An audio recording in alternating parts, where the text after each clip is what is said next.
Hi hello boss ಟಿವಿಯ ಸಮಸ್ತ ವೀಕ್ಷಕರಿಗೂ ನಮಸ್ಕಾರ. ನಾನು ನಿಮ್ಮ ತೀರ್ಥಸ್ವಾಮಿ ಕಡೂರು. IPL 18ನೇ ಸೀಸನ್ನಲ್ಲಿ RCB ಕಪ್ ಗೆದ್ದು ತನ್ನ ಕಪ್ ಹಸಿವನ್ನು ನೀಗಿಸ್ಕೊಂಡಿದೆ. ಇದರ ಜೊತೆಗೆ ಆ ಒಂದು ಸೆಲೆಬ್ರೇಷನ್ ಟೈಮಲ್ಲಿ ಚಿನ್ನಸ್ವಾಮಿ ಕ್ರೀಡಾಂಗಣದಲ್ಲಿ 11 ಜನ ಕಾಲ್ತುಳಿತದಿಂದ ಮೃತಪಟ್ಟಿದ್ರು. ಒಂದು ಕಡೆ ಕಪ್ ಗೆದ್ದಿರೋ ಖುಷಿ, ಇನ್ನೊಂದು ಕಡೆ 11 ಜನ RCB ಫ್ಯಾನ್ಸ್ ಮೃತಪಟ್ಟಿರೋ ಒಂದು ದುಃಖದ ವಿಚಾರ. ಇದ್ರ ನಡುವೆ RCB ಅಭಿಮಾನಿಗಳಿಗೆ ಮತ್ತೊಂದು ಶಾಕ್ ಕಾದಿದೆ. ಏನದು ಶಾಕ್? RCB ಅಭಿಮಾನಿಗಳಿಗೆ ಈ ಥರ ಪದೇ ಪದೇ ಶಾಕ್ ಯಾಕೆ ಅಂತ ನೀವು ಯೋಚನೆ ಮಾಡ್ತಾ ಇರ್ಬೋದು. ಇವಾಗ RCB ಫ್ರಾಂಚೈಸಿ ತನ್ನ RCBಯನ್ನು ಫ್ರಾಂಚೈಸಿಯಿಂದ ಮಾರಾಟ ಮಾಡೋಕ್ಕೆ ಹೊರಟಿದೆ. ಈ ಒಂದು ವಿಚಾರ ಕೂಡ ಇವಾಗ ಸಾಮಾಜಿಕ ಜಾಲತಾಣ ಆಗಿರ್ಬೋದು, ಎಲ್ಲ ಕಡೆ ಚರ್ಚೆ ಆಗ್ತಿದೆ. ಅಂದರೆ RCB ಫ್ರಾಂಚೈಸಿ ತನ್ನ RCB ಟೀಮ್ ಅಂದರೆ ಈ ಫ್ರಾಂಚೈಸಿಯನ್ನು ಮಾರಾಟ ಮಾಡೋಕ್ಕೆ ಮುಂದಾಗಿದೆ. ಇದಕ್ಕೆ ಕಾರಣಗಳು ಸಾಕಷ್ಟಿದೆ. ಆದರೆ RCB ಫ್ಯಾನ್ಸ್ ಇವಾಗ ಯೋಚನೆ ಮಾಡ್ತಾ ಇದ್ದಾರೆ, ಎಲ್ಲ ಚೆನ್ನಾಗಿತ್ತು, ಕಪ್ ಗೆದ್ದಿದ್ವಿ, RCB ಬ್ರ್ಯಾಂಡ್ ಮೂಲೆ ಕೂಡ ಇನ್ನೂ ಒಂದು ಸ್ಟೆಪ್, ಇನ್ನೂ ಒಂದು ಹೆಜ್ಜೆ ಮೇಲೋಗಿತ್ತು, ಆದರೆ ಯಾಕೆ ಫ್ರಾಂಚೈಸಿ ಮಾರಾಟ ಮಾಡೋದಕ್ಕೆ ಮುಂದಾಗಿದೆ ಅನ್ನೋ ಪ್ರಶ್ನೆ ಇವಾಗ RCB ಫ್ಯಾನ್ಸ್ಗೆ ಕಾಡ್ತಾ ಇದೆ. ಅದ್ರ ಬಗ್ಗೆ ಮಾತನಾಡ್ತಾ ಹೋಗ್ತೀನಿ. ಇದಕ್ಕೆ ಸಾಕಷ್ಟು ಕಾರಣಗಳು ಕೂಡ ಬರ್ಬೋದು, ಅಂದರೆ ಆ ಒಂದು ವಿಚಾರಗಳು ಕೂಡ ಚರ್ಚೆ ಆಗ್ತಾ ಇದೆ. ಈ ಒಂದು ಕಾರಣಗಳಿಂದ RCB ತನ್ನ ಫ್ರಾಂಚೈಸಿಯನ್ನು ಮಾರಾಟ ಮಾಡೋಕ್ಕೆ ಮುಂದಾಗಿದೆ ಅಂತಲೇ ಹೇಳ್ಬೋದು. ಅಂದರೆ ನೋಡಿ ವೀಕ್ಷಕರೇ, ನಮಗೆಲ್ಲರಿಗೂ ಗೊತ್ತೇ ಇದೆ, 2008ರಲ್ಲಿ ಪ್ರಾರಂಭವಾದಂತಹ ಈ ಒಂದು IPL RCB ತಂಡದ ಮೊದಲನೇ ಮಾಲೀಕರು ಅಂದರೆ ಫಸ್ಟ್ ಅದರ ಹುಟ್ಟು ಹಾಕಿದವರು RCB ತಂಡದ ಮಾಲೀಕರು ಅಂದರೆ ವಿಜಯ್ ಮಲ್ಯ. ರಾಯಲ್ ಚಾಲೆಂಜರ್ಸ್ ಎಂಬ ಅವರ ಒಂದು ಬ್ರ್ಯಾಂಡನ್ನು ಪ್ರಮೋಟ್ ಮಾಡೋದಕ್ಕೆ ಈ ಒಂದು RCB ತಂಡವನ್ನು ಖರೀದಿ ಮಾಡ್ತಾರೆ. ಆ ಒಂದು ತಂಡ ನಂತರ ಮುಂದಿನ ದಿನಗಳಲ್ಲಿ ಒಂದು ಬ್ರ್ಯಾಂಡ್, ವಿಶ್ವದಲ್ಲೇ ಒಂದು ದೊಡ್ಡ ಬ್ರ್ಯಾಂಡ್ ತಂಡವಾಗಿ ಆ ಫ್ರಾಂಚೈಸಿಯಾಗಿ ಅದು ಬೆಳೀತಾ ಹೋಗುತ್ತೆ. ಇದರ ನಡುವೆ 2012 ಈ ಟೈಮಲ್ಲಿ ವಿಜಯ್ ಮಲ್ಯ ಅವರು ತಮ್ಮ ಆರ್ಥಿಕ ದಿವಾಳಿತನ ಅಂದರೆ ಅವರ ಒಂದು ವೈಯಕ್ತಿಕ ಸಾಲದ ಸಮಸ್ಯೆಯಿಂದ RCB ಫ್ರಾಂಚೈಸಿಯಿಂದ ಹೊರಗಡೆ ಬರ್ತಾರೆ. ಈ ಒಂದು RCB ಫ್ರಾಂಚೈಸಿಯ ಮಾಲೀಕರಾಗಿ ಡಿಯೋಜಿಯೋ ಸಂಸ್ಥೆ ಅಂದರೆ ಬ್ರಿಟನ್ ಮೂಲದ ಡಿಯೋಜಿಯೋ ಸಂಸ್ಥೆ RCBಯ ಸಂಪೂರ್ಣ ಹೊಡೆತನ ಅಂದರೆ ಮಾಲೀಕರಾಗ್ತಾರೆ. ಆ ಟೈಮಲ್ಲಿ ಎಲ್ಲವೂ ಚೆನ್ನಾಗಿತ್ತು. 18ನೇ ಸೀಸನಲ್ಲಿ RCB ಕಪ್ ಗೆದ್ದಿತ್ತು. ಅವರಿಗೆ ಸಾಕಷ್ಟು ಹಣವೂ ಕೂಡ ಹರಿದು ಬಂದಿತ್ತು. ಅಂದರೆ ಅಡ್ವರ್ಟೈಸ್ ಆಗಿರ್ಬೋದು, ಯಾಡ್ ಆಗಿರ್ಬೋದು, ಬ್ರ್ಯಾಂಡ್, ಸಾಕಷ್ಟು ಬೇರೆ ಬೇರೆ ಬ್ರ್ಯಾಂಡ್ಗಳು ಕೂಡ RCB ಫ್ರಾಂಚೈಸಿ ಅಂದರೆ ಫಸ್ಟು ಮುಂದೆ ಬರ್ತಾರೆ. ಅಂದರೆ ನೀವು ಎಕ್ಸಾಂಪಲ್ ನೋಡ್ಬೋದು, ಕತಾರ್ ಅಂತ ಏರ್ವೇಸ್ ಅಂದರೆ ಟಾಪ್ ಏರ್ವೇಸ್ ಅಂತ ಕತಾರ್ ಏರ್ವೇಸ್ ಕೂಡ RCBಗೆ ಫ್ರಾಂಚೈಸಿ ಅಂದರೆ ಅವ್ರ ಜೊತೆ ಟೈಅಪ್ ಮಾಡ್ಕೊಳ್ಳೋದಕ್ಕೆ ಮುಂದೆ ಬರುತ್ತೆ. ಸೊ ಈ ಥರ ಲಾಭದಾಯಕ ಆಗಿರ್ತಕ್ಕಂಥ ಒಂದು RCB ಫ್ರಾಂಚೈಸಿನ ಡಿಯೋಜಿಯೋ ಅಂದರೆ ಬ್ರಿಟನ್ ಮೂಲದ ಡಿಯೋಜಿಯೋ ಸಂಸ್ಥೆ ಯಾಕೆ ಮಾರಾಟ ಮಾಡೋದಕ್ಕೆ ಮುಂದಾಗಿದೆ? ಒಂದು ಕಡೆ 11 ಜನ ನಮ್ಮ RCB ಫ್ಯಾನ್ಸ್ ಮೃತಪಟ್ಟಿದ್ದಾರೆ. ಅವರಿಗೆ 10 ಲಕ್ಷ, ಪ್ರತಿಯೊಬ್ಬರಿಗೆ 10 ಲಕ್ಷವನ್ನು RCB ಫ್ರಾಂಚೈಸಿ ಮ್ಯಾನೇಜ್ಮೆಂಟು ಘೋಷಣೆ ಮಾಡಿದೆ. ಹೌದು, ಇದು ಆಗಬಾರ್ದಾಗಿತ್ತು ಘಟನೆ, ಅವ್ರ ಕೈಯಲ್ಲಿ ಎಷ್ಟು ಸಾಧ್ಯವೋ ಅಷ್ಟು ಮಾಡಿದ್ದಾರೆ. ಬಟ್ ಇನ್ನೊಂದು ಕಡೆ ಏನಾಗಿದೆ, 10 ಲಕ್ಷ ಎಲ್ಲಿ ಸಾಲುತ್ತೆ?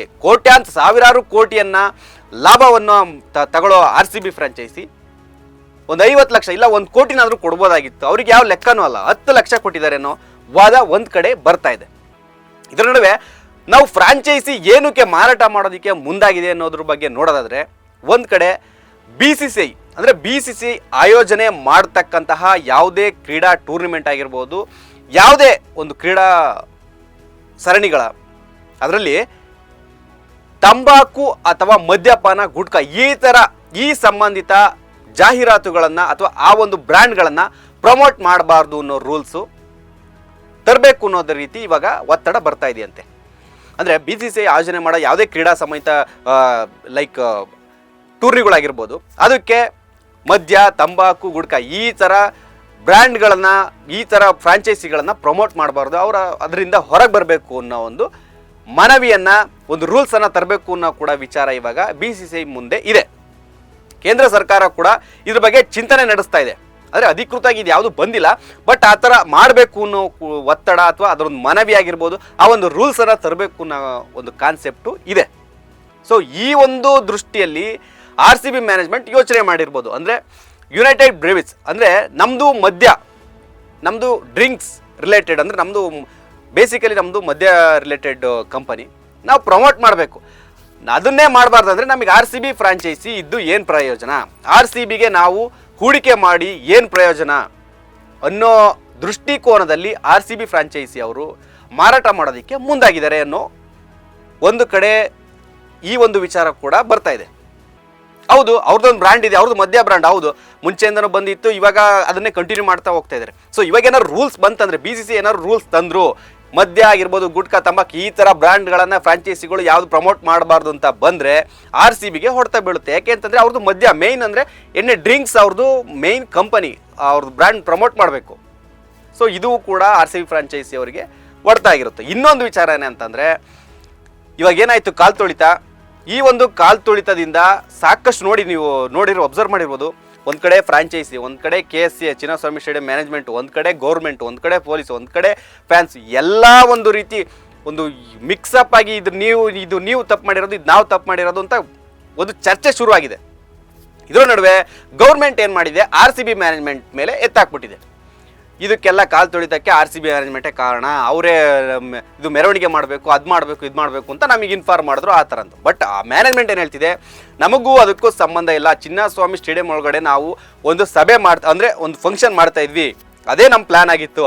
ಅದು ಬಿಟ್ಟು ನಮಗೆ ಯಾವುದೇ ರೀತಿಯಲ್ಲಿ ಗೌರ್ಮೆಂಟೇ ನಮ್ಮ ಮೇಲೆ ತುಂಬ ಅಂದರೆ ಅರ್ಜೆಂಟಾಗಿ ಅವರೇ ಕರೆಸ್ಬಿಟ್ಟು, ಅವರೇ ಪ್ರೈವೇಟ್ ಜೆಟ್ಲಿ ಫ್ಲೈಟೆಲ್ಲ ಇದು ಮಾಡಿಬಿಟ್ಟು ಕರ್ಕೊಂಬಂದ್ಬಿಟ್ಟು ಈ ಥರ ಮಾಡಿಬಿಟ್ಟು ಕಾಲ್ ತುಳಿತಕ್ಕೆ ಕಾರಣ ಆಗಿದ್ದಾರೆ. ಇವಾಗ ನಮ್ಮ ಮೇಲೆ ಹೇಳ್ತಿದ್ದಾರೆ ಅಂತ. ಇವಾಗ ಏನಾಗಿದೆ, ಗೌರ್ಮೆಂಟು ಮತ್ತು ಮ್ಯಾನೇಜ್ಮೆಂಟ್ ನಡುವೆ ಒಂಥರ ಮುಸುಕಿನ ಕೋಲ್ಡ್ ವಾರ್, ಮುಸುಕಿನ ಗುದ್ದಾಟ ಶುರು ಆಗಿದೆ. ಇವಾಗ RCB ಮ್ಯಾನೇಜ್ಮೆಂಟು ಅವ್ದು ಪರಿಹಾರ ಕೊಟ್ಟಿದ್ದಾರೆ, ಗೌರ್ಮೆಂಟು ಪರಿಹಾರ ಕೊಟ್ಟಿದೆ, ಎಲ್ಲ ಆಗಿದೆ. ನೆಕ್ಸ್ಟು ಇವ್ರದ್ದು ಬಾಂಧವ್ಯ ಹಿಂಗೆ ಇರುತ್ತೆ ಅಂತ ಹೇಳೋಕ್ಕಾಗಲ್ಲ. ಯಾಕೆಂದರೆ ಒಂದು ಗೌರ್ಮೆಂಟನ್ನು ಎದುರಾಕೊಂಡ್ರೆ ಅವರು ಯಾವುದೇ ಕಾರಣಕ್ಕೂ ನೆಕ್ಸ್ಟ್ ನಮಗೆ ಇದೇ ಥರ ಹೆಲ್ಪಿಂಗ್ ಅಲ್ಲಿರ್ತಾರ ಅಥವಾ ನಮ್ಮನ್ನು ಟಾರ್ಗೆಟ್ ಮಾಡ್ತಾರ ಅನ್ನೋ ಕಾನ್ಸೆಪ್ಟು RCB ಮ್ಯಾನೇಜ್ಮೆಂಟಲ್ಲಿದೆ. ಈಗ ನೆಕ್ಸ್ಟ್ ನಮ್ದು ಏನಾದ್ರು ಮ್ಯಾಚ್ ಆಗಿರ್ಬೋದು, ಏನೇ ಪರ್ಮಿಷನ್ ಆಗಿರ್ಬೋದು, ಆಟಗಾರ ಸೇಫ್ಟಿ ಆಗಿರ್ಬೋದು, ಯಾವ ಥರ ನಮಗೆ ಇದು ಮಾಡ್ತಾರೆ.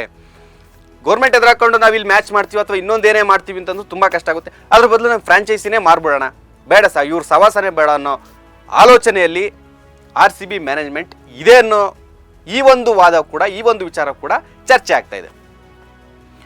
ಸೊ ಇವಾಗ RCB ಮ್ಯಾನೇಜ್ಮೆಂಟು ಫ್ರಾಂಚೈಸ್ ಅಂದರೆ ಒಂದು ಫ್ರಾಂಚೈಸಿನ ಮಾರಾಟಕ್ಕೆ ಏನಾದ್ರು ಮುಂದಾಯ್ತಂದರೆ ಅದರ ಮೌಲ್ಯ ಎಷ್ಟಿದೆ, ಎಷ್ಟಕ್ಕೆ ಬರ್ಬೋದು, ಯಾರು ಕೊಂಡ್ಕೊಳ್ಬೋದು ಅನ್ನೋ ವಿಚಾರ ಕೂಡ ಈಗ ಮತ್ತೆ ಸೋಷಿಯಲ್ ಮೀಡಿಯಾದಲ್ಲಿ ಸಾಕಷ್ಟು ಚರ್ಚೆ ಆಗ್ತಾಯಿದೆ. ಅಂದರೆ RCB ಆ ಒಂದು ಬ್ರ್ಯಾಂಡ್ ಮೌಲ್ಯ, ಆ ಒಂದು ಫ್ರಾಂಚೈಸಿ ಮೌಲ್ಯ 17,000 ಕೋಟಿ ರೂಪಾಯಿಗೂ ಅಧಿಕ ಅನ್ನೋ ಮಾತು ಕೂಡ ಕೇಳಿ ಬರ್ತಾ ಇದೆ. ಅಂದರೆ 17,000 ಕೋಟಿಗೆ ಅವರು ಮಾರಾಟಕ್ಕೆ ಮುಂದಾಗ್ತಿದ್ದಾರೆ. ಆ ಒಂದು ರೀತಿ ಒಂದು ಸುತ್ತಿನ ಮಾತುಕತೆ RCB ಮ್ಯಾನೇಜ್ಮೆಂಟ್ ಕಡೆಯಿಂದ ಆಗಿದೆ.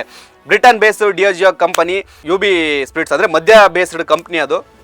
ಸೊ ಈ ಎರಡು ಕಾರಣಗಳಿಂದ ಅವರು RCB ಮ್ಯಾನೇಜ್ಮೆಂಟ್ ಫ್ರಾಂಚೈಸಿನ ಮಾರಾಟಕ್ಕೆ ಮುಂದಾಗ್ತಾರೆ. ಅಂದರೆ ಇದರಲ್ಲಿ ನಾವು ಯಾವುದನ್ನು ಕೂಡ ತಳ್ಳಾಕ ಇದು ಎಲ್ಲಾಗುತ್ತೆ ಗುರು, ಈ ಥರ ಆಗುತ್ತೆ, RCB ಎಂಥ ಫ್ರಾಂಚೈಸಿ, ಎಂಥ ಟಾಪ್ ಆ್ಯಡ್ಗಳೇ ಬರ್ತವೆ, ಅಂಥ ಜಾಹೀರಾತುಗಳೇ ಬರ್ತವೆ, ಇವ್ರ್ಯಾಕೆ ಲಾಭದಲ್ಲಿರ್ಬೇಕು, ಇವ್ರ್ಯಾಕೆ ಮಾಡ್ತಾರೆ ಅಂತ ಯೋಚನೆ ಮಾಡ್ಬೋದು.